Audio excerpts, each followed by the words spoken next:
So this is what you'd like to make in glass. Okay. But there are some shapes here you just can't cut from glass, and I'll do a bit of a glass demo of cutting, and then you'll see why. In fact, I'll do that now. Okay. When you cut glass, you have a little diamond cutting wheel, and you listen for that noise. That's how you cut it. You cannot do, because what happens is you are scoring the surface and it creates a weakness, and then you snap along the weakness.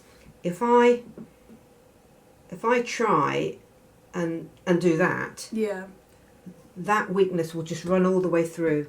Okay. So I can't do, say, this red piece. I can't cut like that. Okay. But what you can do is you can put in another lead line here. Okay. Or you can put in a lead line here. And the same will go for here. You can put a lead line in here. Now, the other thing that would be impossible to cut is this piece of clear glass here. Okay. Because you'll have the same problem here. Yeah. So you either need to curve that round, because I can do a curve. Yeah. Or, I mean, if you'd like to cut it, you're very welcome to. So again, you could take the corner of that and curve around. Yeah. Oh. Or you can put in lead lines and slightly change your design. Thing is, I don't want too many lead lines. No. No, well, again, you could curve that round. But yeah, I'm happy. So I'll show you what a curved line would look like. So you can cut curves. So, for example, this piece. Yeah. Would it just that one? If obviously I wouldn't have that little piece there, but I just go straight down and then curve. This blue piece isn't a problem to cut, so long as that is off. But how it then meets this piece is the problem. Yeah. That's the piece you can't cut.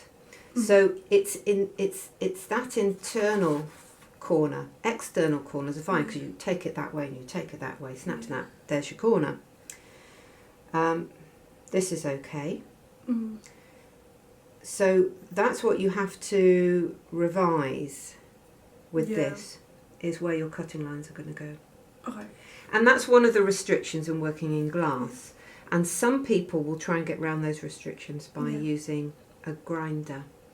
But I actually think it's nice to work with the restrictions of the material. That's true. And it sort of informs your stained glass. And you have to be a bit flexible. When you first work in glass, you have in your head your idea, and you're really irritated that you can't do it the way you've imagined it in your head. But once you've been working with glass for a while, you just instinctively design with the restrictions, and it's not a problem then. Also, restrictions are good. Yeah, they are. Through this process, it's really helped me make my design. Yeah. Well, that's good that you understand that, because some people are like, but I have to have that line there. Okay, so Also, I got a question. yeah. With obviously, I think I know how you're gonna answer this, but because I really want like a contrast between the thin lines and the thick lines. Yeah. How what would I use a really thin brush? Oh, there's different brushes you can use. Yeah. Okay. Like I have them to hand. So all sorts of brushes. Yeah, of course. And actually, if you want to, once the paint has dried, before it's been fired, you can scrape the lines even thinner if you want. Okay, that's nice. You can take them really back. So would I have to do the thin lines, then fire it, then do the... Or... No, you wouldn't. Okay. I mean, it's like I was saying when you came over to do the experimenting. You can lay down paint using water as the carrier. Yeah. And then you can use a different carrier which won't disturb what's underneath to do a second layer of paint, and then it just gets fired in one go. Okay, that's really good. And that's a much more economic use of time. You have shown yellow paint, and that fires at a lower temperature, so that has to be a second firing later. Okay, that's because you fire it once at 670 degrees, and then you fire it again at 560 degrees, because if you fired yellow paint at 560 degrees, it would burn. Yeah. Because the yellow paint's more of an enamel, yeah. Technically speaking, than a paint. For example, I like with this one here. Yeah. I wanted to kind of like do like a yellow under thing. Yeah. Kind of like giving it tones. Yeah. And then do black on top. Is that still? I'm guessing you'd have to do black then yellow. Yeah. The only other thing you could do, if I've got some deep heart lead, which I might have, is do a double layer of glass. So if we're short of time and we want to do just one firing, you would cut this piece out twice, once in blue and once in clear. Yeah. And then you would paint the clear with your yellow, and you'd paint the blue with your black, and sit them on top of each other. Okay. And that's quite an interesting technique. So that would be another option, so that you didn't have to spend another day painting again, firing. Because I've got 2 kilns, so long as actually I can come back and do a second firing. A firing will take about 4 hours. Okay. If it's not too big a piece of glass. If it's a very big piece of glass, if I take it out while it's still hot, it will crack. Okay. So if it's a small enough piece of glass, if we fired now and then, I could fire another time. Okay. Because I've got a very big kiln, which obviously would fit everything. But if we're doing 2 separate firings, I'd have to use my small kiln as well.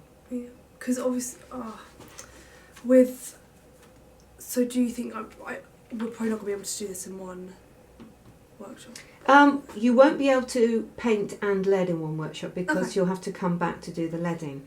But the painting, I wouldn't have thought would take you more than a couple of hours. Okay. And you can do some of the cutting if you like, but I suspect the curves I should cut, just because this isn't a course in glass making, and I just don't think there'll be time for you to get your skills up. Now, and the other thing to mention is that the lead comes in lots of different widths, as you can see behind you. So you can use 12mm lead. Let me get a few pieces out. You could. What's the thinnest lead size? Oh God, I do have some hideously thin somewhere, which I avoid using. So quite like discreet. Yeah.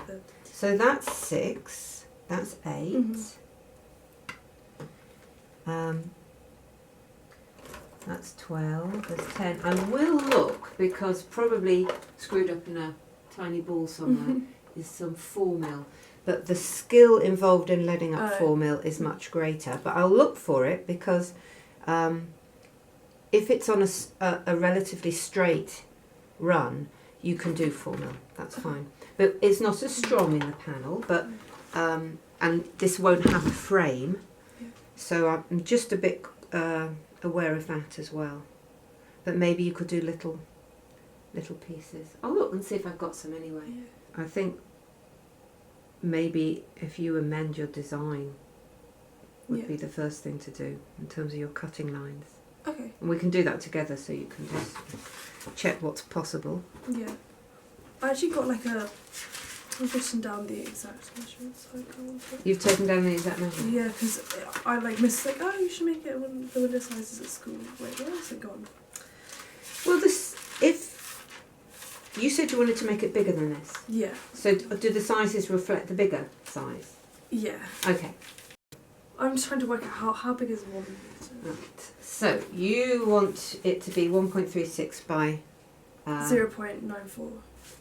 Oh right, so 94 Sorry, centimetres. my handwriting isn't possible. That's okay, as long as you can read it. Right. So that is very big for one panel. Generally, a rule of thumb is to keep it no larger than 1 metre square. So it doesn't have to be a square, but if it's 1 1/3 high, then it should only be 2/3 wide.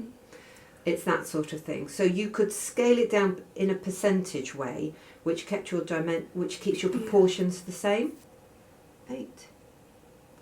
6 equals, there we go, 1.035. That'll be fine. So you can actually get it 90%. So these are your sizes. So I will get you the paper that's 90 centimetres wide. Okay.